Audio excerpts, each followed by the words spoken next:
So let's talk about the biggest, baddest dragon of them all, Balerion the Black Dread, and their 4 known riders. We know that Balerion is one of the 5 dragons that the Targaryens took with them when they fled Valyria 12 years before the Doom. And before you ask, because I know I always get this question a lot, I don't know the names of the other dragons. We just know Balerion's name. The first known rider of Balerion is Aegon Targaryen, aka Aegon the Conqueror. He flew Balerion during the conquest, and it was Balerion that melted down the swords of Aegon's conquests and formed the Iron Throne. And people all across Westeros would probably have seen Balerion at some point or another, because Aegon frequently flew across his kingdom, up, down, left, right and centre, on progress, on his dragon. So people were familiar with big bad Balerion. For decades, Aegon flew on Balerion, and when Aegon was at what I would consider the ripe old age of 63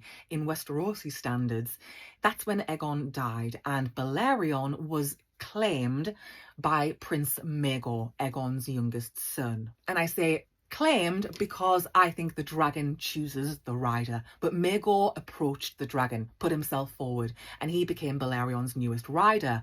And Maegor used Balerion to put down an attempted rebellion in the Vale of Arryn. He also flew into exile on Balerion when he went too far and took a second wife. After the death of his older brother King Aenys, Maegor flew back to Westeros on Balerion, and he made the choice to use his dragon against his own kin. Targaryen turning dragon onto a fellow Targaryen, the battle beneath the God's Eye, which Maegor won. Now, Maegor reigned for 6 years, and when he died, Balerion actually returned back to Dragonstone. Like, they'd had their fill of King's Landing. They were like, let me go home for a bit. So it's on Dragonstone that Balerion gets their 3rd rider. It's a little teeny princess, Princess Aerea Targaryen, one of the twin daughters of Rhaena Targaryen, Princess Targaryen, Queen at one point. You've got this little tiny girl riding this enormous dragon, and whatever went on, whatever bond they had, I can't even explain it, but what we know is that Aerea and Balerion vanish. They disappear for well over a year, and no one knows where they went. To this day, it's still a Song of Ice and Fire mystery. Did they go to the ruins of Old Valyria? Probably, more than likely, but what if they went somewhere else? We don't know. What we do know is they eventually return, and both dragon and rider are seriously injured. Aerea, she actually dies from her injuries, like fireworms like bubbling out of her. It's bad. And Balerion does survive, but they were injured.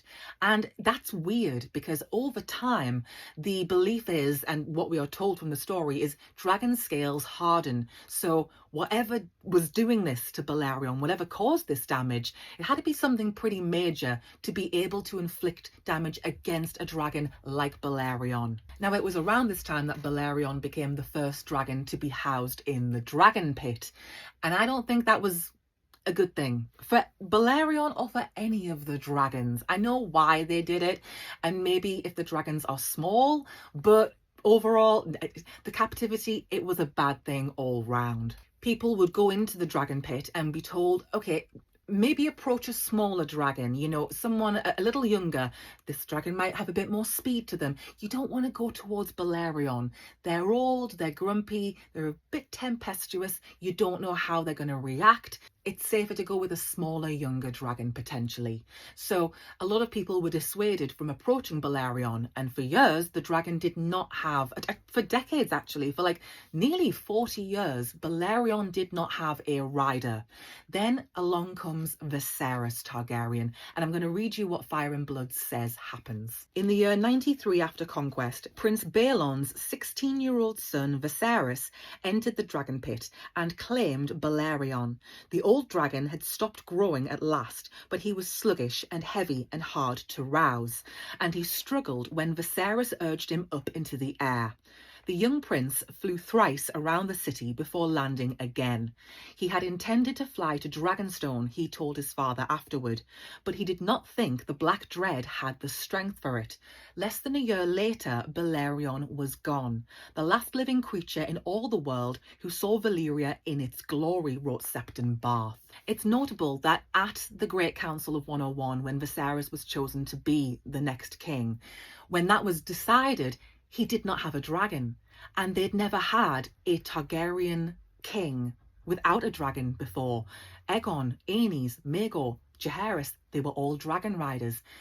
That is notable. It could all have been also very different. Now, when Balerion did eventually die, we know that they had to be at least 200 years old, probably a little older, but we don't know exactly. And I am firmly of the belief that had Balerion not been cooped up in the dragon pit, that would have been better for the dragon, that maybe he would have continued to grow. Maybe he wouldn't have been sluggish and the way he was and difficult to get to fly. I mean, Viserys had to have had something special about him for Balerion to have even bothered, because this dragon had been cooped up for a while and he saw something in Viserys, seemingly, but could only manage like a couple of laps around King's Landing. There is the Grand Maester conspiracy, which is this belief that there is people working to undermine House Targaryen, and I think it's a very valid theory. I think it's probably true, and I think the dragons are an ideal target. Like, if you want to take down House Targaryen and you want to do it sneaky and sly, wouldn't you poison like one of their dragons? Maybe that is what was happening to Balerion. We don't know. But I do think it's something to think about, because I wouldn't put it past them. I think had Balerion not been cooped up, had Balerion not gone off with Aerea and freaked everybody out, had Balerion not been so big and just intimidating, then the dragon could have lived like in the wild, as it were, or flown around on Dragonstone, back and forth to King's Landing, whatever. And maybe the dragon could have lived longer and had more riders. I think the whole cooping up in the dragon pit was just terrible for the dragons from the very beginning. So yeah, I'm going to wrap it up now, but that is the story of Balerion and their 4 known riders.